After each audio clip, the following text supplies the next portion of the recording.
worse. Our kids are amazing. Yeah. Yes, they are. Lucy's freaking weird. Weird kid. Well, you would be weird too if you had the live life she does. Oh. What a shitty deal to hand assign her those two lunatics. Now they're both lunatics? Yeah. I think get that messed up. I think I can safely say that both parents are to blame. Yeah, please, will you just for 1 second give Leslie the benefit of the doubt? Your problem, Elaine, is you don't know how to think logically. You let emotions color your every judgment. I can't tell you how much I hate when you begin a sentence with, "Your problem, Elaine." Here we go again. Well, forgive me for being a little upset that my sister had just been beaten within an inch of her life. If you'd seen the welts on her neck or her chest or her back, you'd be just as upset as I am. I'm sorry. You have every right to be upset. We should be calling the police. And tell them what? That a man's just gone off in pursuit of his wife? We have no proof he's going to hurt her?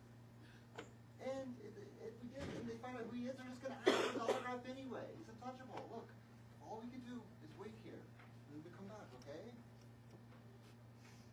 Come on. You've got to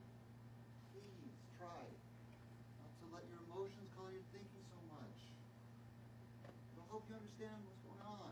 Do you understand? Well, I thought I did at first when I saw your sister yesterday. You did, that's why Leslie said you did. Yeah. But then I talked to Vic before he got here, and now I don't know. I'm not so sure. Wow, what did he say? Well, he said, you're not going to like it. What? Tell me.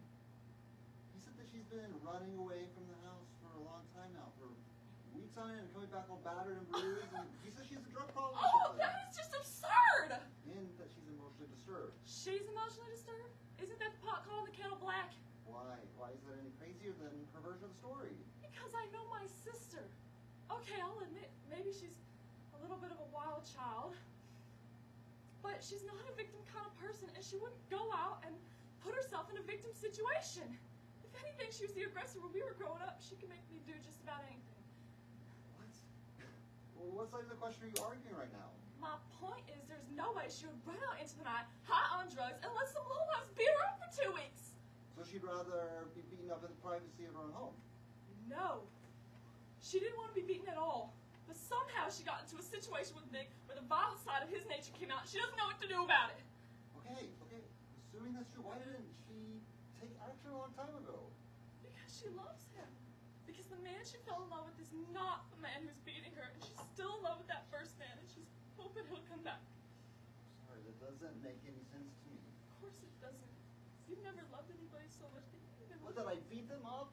Or that I let myself be beaten up? Well, face it, Dan. There's nobody you love enough you'd even raise a finger for. Where the hell is this coming from? It's true. You're barely where the rest of us are alive. How could you possibly understand the passions involved in a situation like this? I can't believe I'm hearing this fucking bullshit. I work my ass off, writing night and day, trying to keep this household afloat, but I'm not aware that any of you's here. No, not really. Fine. I'll stop writing completely. How would you like that? What would happen if you did? What would our life be like, I wonder? We'd probably get a divorce. That's a cheerful observation, honey. We probably would, because then we'd be forced to talk to each other. Do you know I think this is the longest conversation we've had in months? And look where it's led us. Unemployment and divorce. So you're saying it's better if we just don't talk? Lane, you're in a highly emotional state of mind. Come on. Just chill. So what if I am? So sue me. It's funny. I sound like Melissa, dying for attention from the one person who won't give it to me. No. Melissa, unfortunately, is very similar in nature to your sister. Her constant clamor for attention drives people off. That is just not true. She's an average girl with average needs. And when those needs aren't met, they become stronger than ever. That's when a person becomes demanding, Dan, when she can't get what she fucking needs. You make me sound like some kind of Gorgon or something. There's abuse, and there's abuse. Sometimes silence is the worst abuse of all. It's funny, I've been thinking about this all night, racking my brains. What is it about our childhood that would lead Leslie to let a man treat her like this? We had the calmest, least volatile family of anyone I knew. Our mother was a sweet person, religious, kindness personified. Our father would raise a hand to us if his life depended on it. Then I started thinking about Dad. It's true he would raise a hand to us. He also would raise his voice, his eyebrow, or his interest. We bored him, Leslie and me. He couldn't be bothered to raise his voice because basically we made so small a dent in his psyche that raising it would be unthinkable. He was gone when we got up in the morning, and he retired to his office when he got home. To do what? I never knew. Read a book, write letters, make phone calls. All I knew was we were never to disturb him. On weekends, he mowed the lawn and went to the golf course for the rest of the day. I had no idea who he was. I had no idea. My response was to stay out the way, to be a good girl and not make waves. Leslie was to raise hail. Who knows, maybe she was hoping she'd get him so mad that he'd finally do something to acknowledge her presence, like yell at her or hit her. Maybe being hit was all she really needed from him. Maybe he did hit her once, but she came home wildly late, drunk, or tripping on acid. Maybe she did or said something that finally pushed him so far that he was moved to hit her. Moved to hit her. And she thought, finally I've got his attention.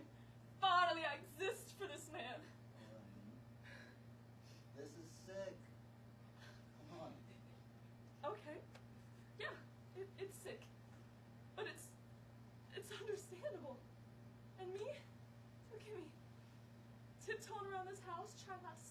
stay out of your way, hoping you've liked the meal I prepared you, not expecting you to say a word about it, but hoping somewhere along the way it agrees with your goddamn elementary track.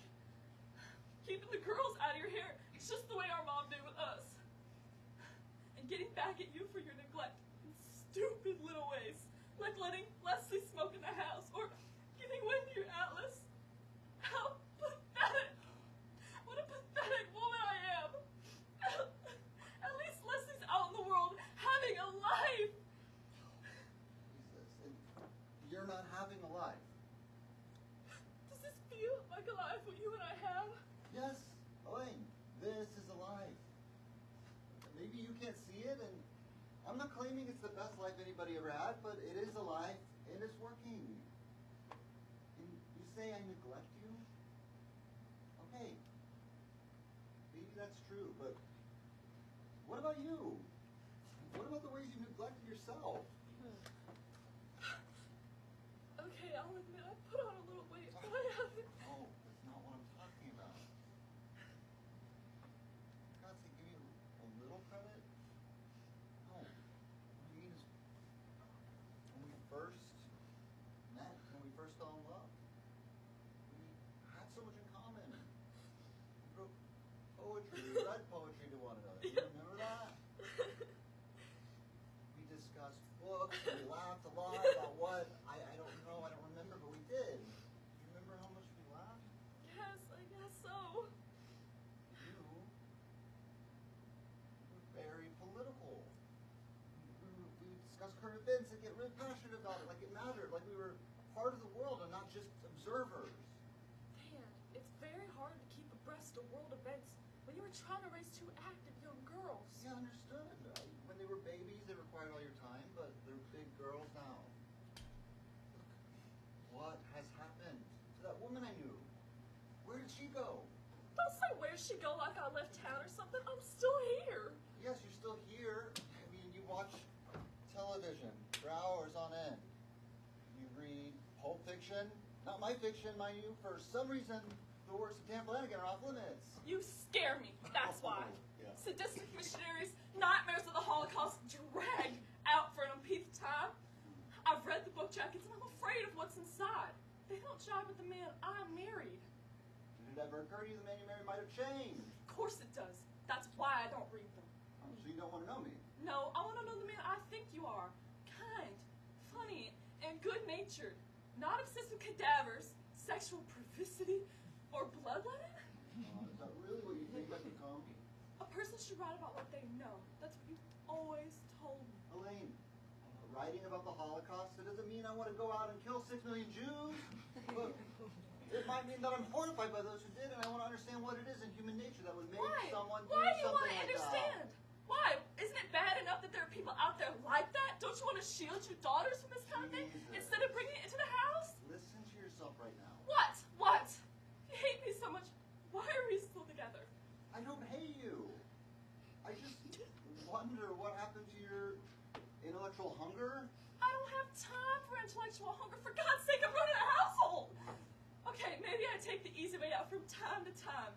It's much easier to put down my secret love and run to the market than Kafka. On the other hand, at this point in my life, my secret love interests me more than Kafka, or sadistic Victorians, or the Holocaust. I can't help it. Sitcoms interest me more than masterpiece theater. Does that make me a monster? No, that makes me a functioning member of society. Maybe you should look at yourself a little closer. You say you're holding this family together. We could hold it together a damn sight easier if you wrote something the general public can understand. Something that can sell as a movie or a TV movie. Go ahead and sneer. I don't understand you. No one appreciates your genius. I didn't say that. No, but that's what you were thinking. The girls and I have to deal with your contempt. Every time you walk into a room, we witness the less than soul-nourishing activity we're engaged in. Maybe that's why we do it so often. At least we get a reaction. Jesus Christ, I wish I could express to you how insulting this is. Express away! Okay. You're blaming me, for the fact that you've become rampant, unjudging, unthinking consumers of the media blitz. The fact that you turn to the huntsman to satisfy the inner reaches of your soul is because I don't give you enough affection. Indirectly, yes. That's the biggest pile of bullshit I've ever heard in my life, Elaine. We're starving, Dan. starving for you to share some little bit of yourself. It breaks my heart watching Missy try to make contact with you over and over again and failing every time. And Wendy makes me despair because she's just like me, always trying to be the good girl, do the right thing. Sometimes I want to tell her, there's nothing in it for you. This good girl stuff, don't waste your time. Elaine, you've never said anything remotely like this to me before. Why is it suddenly so true today? It's always been true. I just didn't see it, or I saw it, was afraid to verbalize it. Afraid? Of what, of me? No, afraid of what the truth would lead me to. What is this? Is this your big exit speech? Are you gonna kick down the doll's house and blow town? Let's be honest, Dan. Are you happy? Oh, don't get into that bullshit with me. No, Come on, come on. about your I know you sister demanded right of me now. earlier that I think rationally. I'm demanding now that you look within yourself and think about what you're really feeling. Are you happy? I mean, what is this American preoccupation with happiness? You know, the Europeans, they think we're a hopelessly frivolous bunch. Like, I remember the Scotsman said to me once, you Americans, you place such a high premium on happiness. That's even written into your constitution. Why is it so important to you? Why do you think you have some kind of God-given right to happiness? And that's your answer? I was answering by pointing out the frivolous nature of the question. Well, thank you. You spoke volumes. What about you? Are you happy? No. I'm desperately unhappy. See? That was easy. Now you go. Why? Are you desperately unhappy? Are you unfulfilled? I've suggested many times that you go back and get a job. All right, I'll go out and get a job. Do you think that'll help? No, Why not? because it's too late for that. I'm not qualified for anything. Any job I get at this point will be along the lines of a checker at the local market. I'm probably not even qualified for that. Well, at least we can both agree that it's not my fault that you're not having a big change of career. Why are you so willingly trying not to see where I'm getting at? Because I know you, Elaine. Look, a crisis happens in this house, and suddenly it has repercussions on life as we know it. It can't just be that two other people have fucked up their lives. Suddenly our lives are worthless too. I don't buy that Stop shit. it! Stop categorizing everything I do! Not everything fits in a neat file box. Isn't it possible that we've been living lives of quiet desperation for a long time now and prefer not to look at it? Okay, sure. Maybe we have. And so what? What's the alternative? Do you want me to go out and find a lover? Do you want to walk out that door, give it a good slam, smashing your precious stained glass window to smithereens, and then what? Then what have we got? Just for a minute, envision the alternative.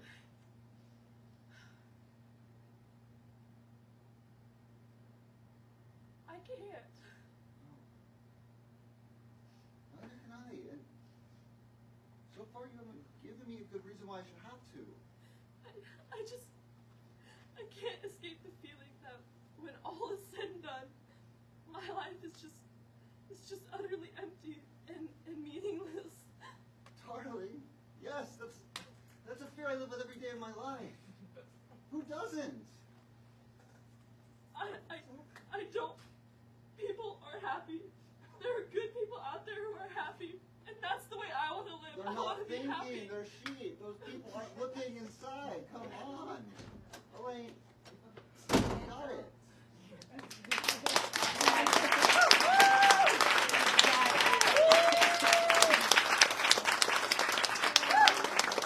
Come on in. Come on in. McKenna, John. How was that for you, McKenna?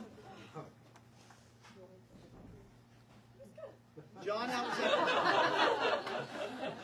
was okay. McKenna, tell me what was solid about your work today, please.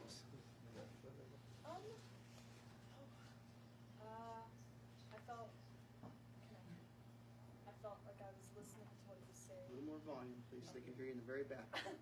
I felt like I was listening. I felt like I was really connected. I felt like I let the words he said hit me. And mine's okay. What was the weak link or links, would you say? There were moments where I got heady by my position auditioning where I felt, of course, audience conscious, but yeah. John, what was solid about your work, pal? My lines were cold.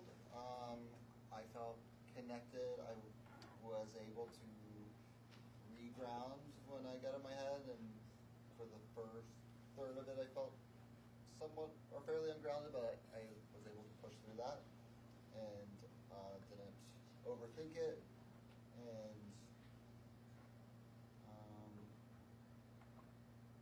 then I felt more and more free, and even though I felt ungrounded, I didn't feel very audience conscious, which was a big deal for me. That felt good. Weak links? Yeah, I felt ungrounded in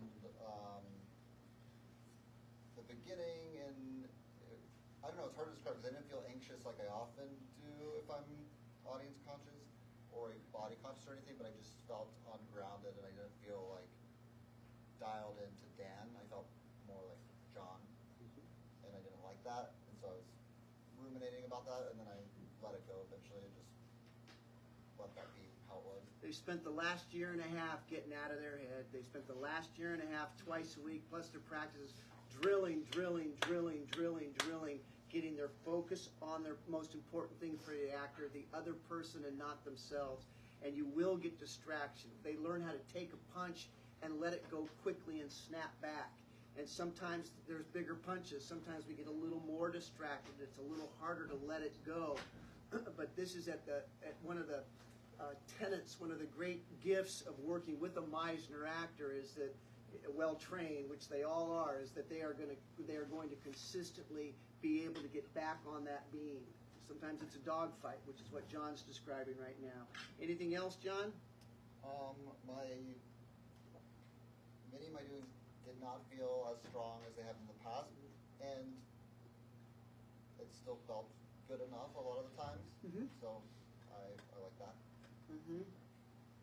How'd you guys do? McKenna, how'd you do with having people here that you would, a guy inside of you would want to go well for? I'm really happy they're not front row. But I think it felt really good about it. It didn't faze me that much. Before it fazed me a lot, but once I was up here, it felt comfortable. John? It didn't faze me in the way that I thought it would. I didn't feel anxious today really at all. I felt a little anxious back there. I didn't think about the people that I invited or the audience in general. But I did feel like more chaotic, and I think a lot of it was because of the different setup and it feeling more chaotic and a little more higher pressure back there. But once I was here and able to ground, I didn't really notice it, and that feels like a really big victory for me.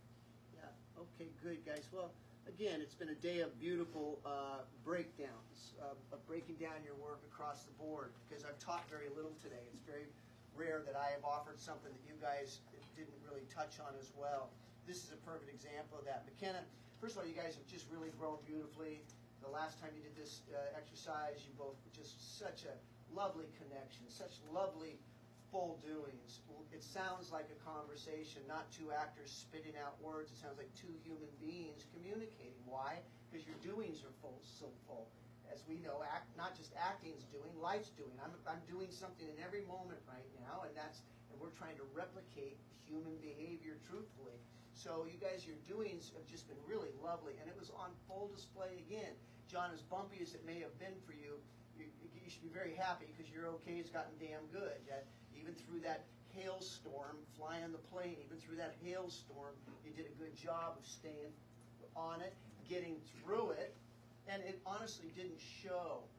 So that's good, okay? I trust that it's how it felt, but it didn't come across that way, so that's good. Yeah.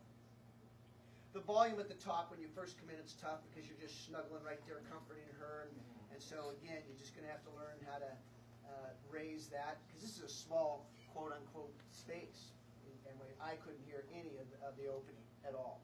It was a little cue to cue at the top, it was, but boy, it really started to take off. It really, nice active listening, lovely doings, the usual breakdowns with solid work. You know, we talk about in acting, there's moments and then there's moments. There's moments. Do do you like vanilla ice cream? I love vanilla ice cream. Let's just say you really love vanilla ice cream. It's not a lot of work as an actor. Earlier when we talked about, I have a friend of mine whose father passed away. He had a horrible relationship with his father, absolutely horrible. And he called me one morning really early and said, hey, I got great news. And I said, what? And he goes, my dad finally passed away. And he meant it. He meant it. And I was just, I'll never forget it. I mean, my God, and I know his story, and I know how brutal his dad was, so I have no judgment on my buddy, but what a moment. If you're an actor and you have to say that line, hey, I got great news, what's that? My dad finally died. The work you'd have to do to earn that moment is craft, and that's what they all are doing. They got a script a month ago. It's a cold piece of paper. It's cold words on a cold page, and they have the craft to turn it into a believable human being. McKenna at one point says, what a pathetic woman I am. What a pathetic woman I am. If that's not earned, it's going to be paper thin. There'll be no life coming out. Because in a human being, in a real human being's experience, that would hurt. That would suck to have to say that. And later on when you say, no, I'm desperately unhappy. I'm desperately unhappy. I believed you. Yeah. So that's craft. And you guys just did a lovely job of dancing and doings. You should feel really, really good about this one, too. You should. Way to go. All right. Our last one of the day.